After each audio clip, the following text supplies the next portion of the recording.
Bom dia, Mariana, bom dia a todos. Pois é, ontem a gente esteve aí, a gente viu na reportagem um dia atribulado, né, repleto de votações, e eu estou aqui com o deputado Silvio Costa Filho, do Republicanos de Pernambuco, para a gente comentar um pouco dessas votações de ontem.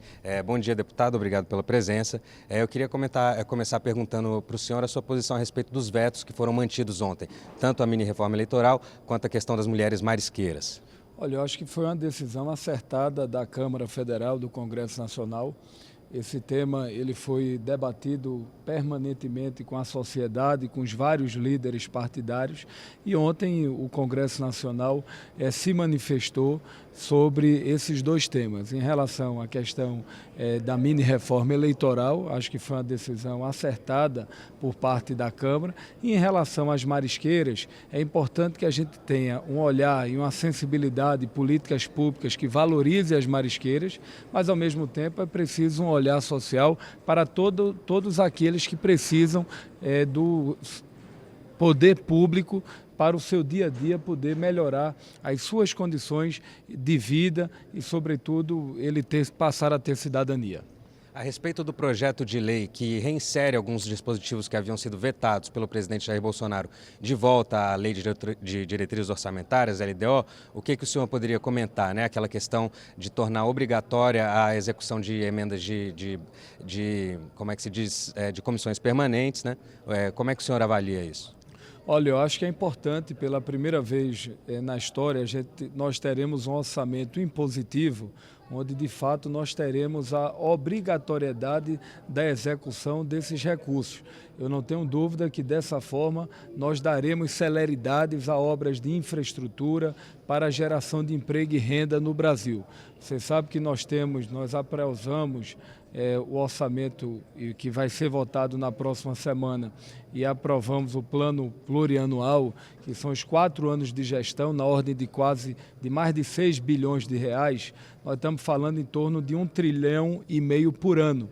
Desse 1,5 trilhão hoje, infelizmente, o governo só tem a capacidade de investir em torno de 30 bilhões de reais, que é muito pouco.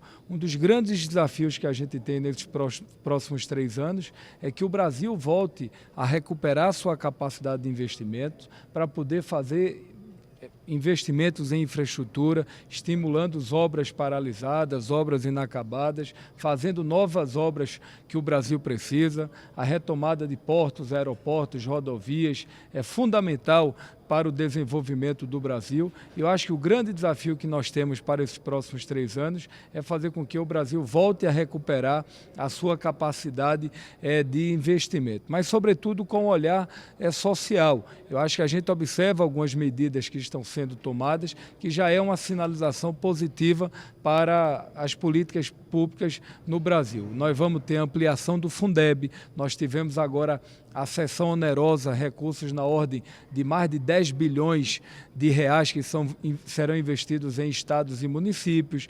Nós vamos ter agora o 13º do Bolsa Família, são quase 5 bilhões de reais que serão investidos no nosso país para estimular o consumo, entre outras ações que eu tenho certeza que vão fazer com que o Brasil volte a crescer e volte a se desenvolver. Bom, a gente está aqui também com o deputado Coronel Crisóstomo, do PSL de Rondônia. Ele chegou aqui correndo para estar com a gente. Obrigado, deputado, pela presença. Eu queria estender ao senhor a pergunta sobre esse projeto de lei que altera a LDO, né, que reinsere alguns pontos vetados pelo presidente Jair Bolsonaro, né, como esse que a gente estava falando aqui agora sobre a obrigatoriedade da execução das emendas de comissões permanentes, tanto da Câmara quanto do Senado quanto do Congresso. Como é que o senhor avalia isso? Na verdade, ontem, eu acredito que o nosso governo teve pontos muito positivos a seu favor, entendeu? E também o Congresso, os congressistas também tiveram. A questão da impositividade de recursos, ela é muito importante para que nós possamos ter planejamento. Nada melhor do que planejamento. O meu colega deputado estava tratando aqui que nós temos mais de 1 trilhão aí em condições de ser abarcado para atender o Brasil. E o governo ainda não conseguiu se planejar para poder usar esses recursos para desenvolver os nossos estados, as ações nos estados. Logicamente que nós estamos num governo que está completando um ano. E não adianta querer pegar muito recurso, isso é natural, e sem planejamento. Tem que ter um planejamento para que possa pontuar onde será empregado esse recurso. O recurso impositivo, ele é bom, mas quando existe o planejamento. E com certeza o governo Bolsonaro está trabalhando para isso, para que nós não possamos perder nenhum real. E é tudo que nós queremos, porque o Brasil precisa crescer, o Brasil precisa investir mais em infraestrutura.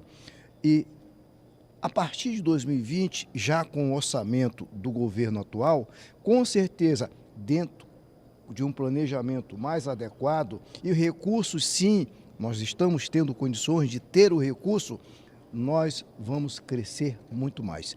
E agora, tratando do pequeno, o 13º, também eu estou pontuando o que o meu colega acabou de falar também, o 13º do Bolsa Família, ele vem atender todos os municípios. São 5 bilhões a mais em cima do 13º, que atende o mais pobre. E ele vai gastar isso lá na sua taberninha, lá no seu comércio, no seu município. Isso também é desenvolvimento.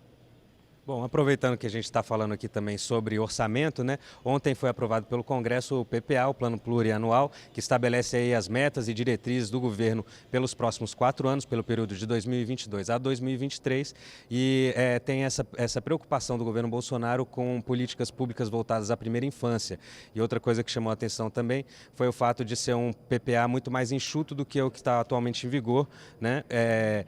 A diferença nos números, porque o atual tem mais de 1.000 e tantas metas, enquanto o PPA que está sendo sugerido pelo governo Bolsonaro tem em torno de 60. Como é que o senhor vê isso? É exatamente o que eu falei anteriormente. É uma questão de planejamento.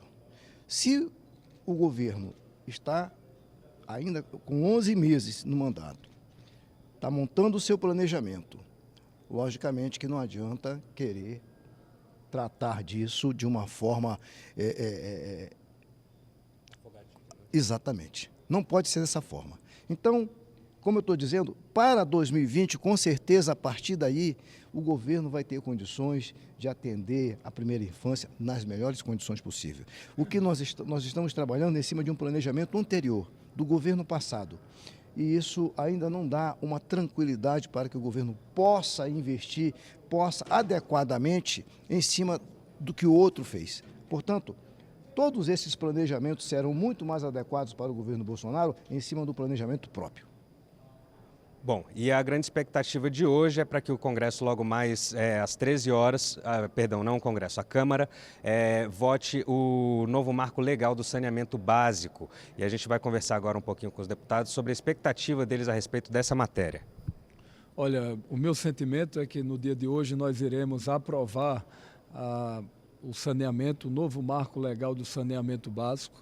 Eu quero registrar a importância do senador Tasso Gereissati nessa construção e do próprio relator Geninho, que desde o primeiro momento teve a capacidade de, ao lado do presidente Rodrigo Maia, ouvir toda a sociedade civil organizada, prefeitos, governadores, setor produtivo, e nós conseguimos construir um texto que nós imaginamos ter o apoiamento da ampla maioria na tarde de hoje. Você sabe que antes da Constituição de 88 e na própria Constituição, nós discutimos saúde, educação, segurança pública, nós discutimos o papel dos órgãos como Polícia Federal, Ministério Público, entre outros, mas nós não discutimos de forma permanente, pensando no médio e no longo prazo e numa política nacional, a política do saneamento básico. Pela primeira vez, de fato, o Brasil está se debruçando sobre um tema muito importante para a sociedade, não só do aspecto do desenvolvimento econômico, que é importante, mas sobretudo do ponto de vista social. Você sabe que a cada R$1 investido no saneamento básico, são R$4 que são poupados na saúde. A gente espera com esse projeto agora, a média desses últimos 4 anos do Brasil foi que os investimentos em saneamento foram na ordem de mais de R$10 bilhões. Com esse projeto aprovado hoje, esse número vai para R$26 bilhões ano. Significa dizer que são investimentos importantes, isso vai gerar emprego, vai estimular a economia, mas, sobretudo, vai melhorar a qualidade de vida da população. Infelizmente, mais de 40% do Brasil ainda não tem saneamento básico, mais de 20% da população brasileira não tem acesso à água, que tem que ser uma prioridade nossa, abastecimento d'água, que é uma questão de humanidade, além de outras questões. Eu estou convencido que com esse projeto aprovado no dia de hoje será um avanço muito importante para o Brasil e nós vamos trabalhar ao lado do relator, do presidente e todos os líderes para aprovarmos essa matéria no dia de hoje. Perfeito. Deputado Coronel, e qual que é a sua expectativa e como é que o senhor reage às críticas da oposição quanto à privatização do saneamento básico? Eu estou muito tranquilo para tratar sobre esse assunto. É algo que ainda não aconteceu no Brasil, por isso que é um marco. Né, deputado Silvio Costa acabou de falar, por isso que é o marco do saneamento básico, porque essa discussão nunca houve com tanta profundidade. E hoje nós vamos tratar disso. Eu faço parte da comissão e fiquei com muita tranquilidade e muito alvissareiro com relação a esses recursos, que são mais de R$25 bilhões para atender os nossos estados anualmente. Isso significa que o Nordeste e o Norte, principalmente essas duas regiões, terão condições de criar muitos empregos e renda para o nosso povo. Porque as obras de saneamento básico são grandes obras, são obras estruturantes, são obras que abarcam muitos trabalhadores.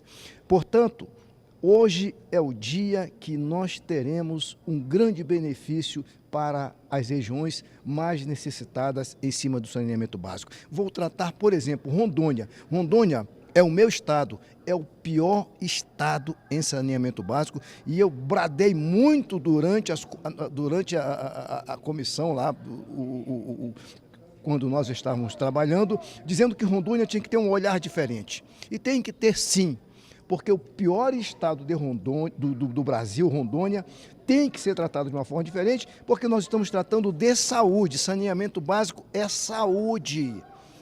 Entendeu? Portanto, meu amigo, hoje é um dia que o Brasil vai aplaudir o marco do saneamento básico. E foi algo que foi tratado aqui pelo presidente Rodrigo Maia, pelo nosso relator Geninho, o deputado Geninho. Com certeza o Brasil já está começando a mudar, mas com a questão do saneamento básico, o marco do saneamento básico, a partir de 2020, o Brasil vai melhorar a sua saúde, principalmente a saúde das crianças, porque são os que mais sofrem com a falta de saneamento básico. Perfeito.